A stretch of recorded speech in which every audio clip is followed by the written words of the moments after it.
કેવું છે આરવભાઈ, મજામાં? હા મજામાં. મિત્રો, ગઈકાલે રાત્રે આ મશીન આપણે મૂક્યું હતું મચ્છરવાળું, તો સવારે કેવું ઉતાવળ હતી તો આપણે ખોલ્યું નહોતું. પણ અત્યારે આરવભાઈ એવું કહે છે કે પપ્પા આપણે એને સાફ કરી દઈએ અને રાત્રે પાછું મૂકી દઈએ. અત્યારે વાગ્યા છે 11. જો તમને બતાવું છું. આરવભાઈ ખોલો ને, શાંતિથી આમ ખોલો, આ ઊંચું કરો અહીંથી.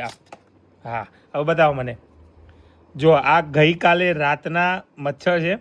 આટલા બધા મચ્છર આની અંદર આવી ગયા છે. હવે આને નાખી દો એટલે સાફ થઈ જાય. અને ફરીથી ચાલુ કરવા માટે આને પાછું મૂકો અંદર. પાછું મૂક્યું.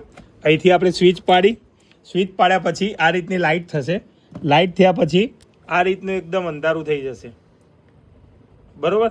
આની અંદર લાઇટ છે, એકદમ બ્લુ કલરની લાઇટ છે. આની અંદર મચ્છર જશે એટલે અંદર એક્ઝેસ્ટ ફેન મૂકેલો છે, એટલે મચ્છર સીધો આ ડબ્બાની અંદર આવી જશે. એટલે પૂરેપૂરું અંધારું હોવું જોઈએ, સાયલેન્ટ હોવું જોઈએ. આના સિવાય કોઈ બીજું અજવાળું ના હોવું જોઈએ. હવે અંધારું કરીએ ને તો કેવું લાગે છે તમને બતાવું. એટલે પકડો તારે.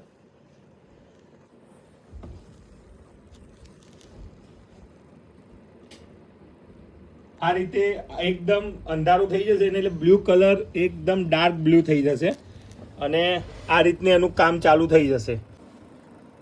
મિત્રો, તમારે પણ જો આ મશીન લેવું હોય ને તો આવી જાઓ દેવ મોબાઈલ એન્ડ સર્વિસ, ડિંડોલી ને અલથાણ. માત્ર ને માત્ર 199 રૂપિયામાં મશીન છે. વર્ષો ચાલે છે. એટલે તમારે કોઈ જાતનું આની અંદર કોઈ કેમિકલ કે એવું કંઈ આવતું નથી. એકદમ સીધું છે. બંધ કરો, અંધારું કરો એટલે ઓટોમેટિક એનું કામ ચાલુ થઈ જાય. તો ફટાફટ આજે જ દેવ મોબાઈલ એન્ડ સર્વિસની વિઝિટ કરો.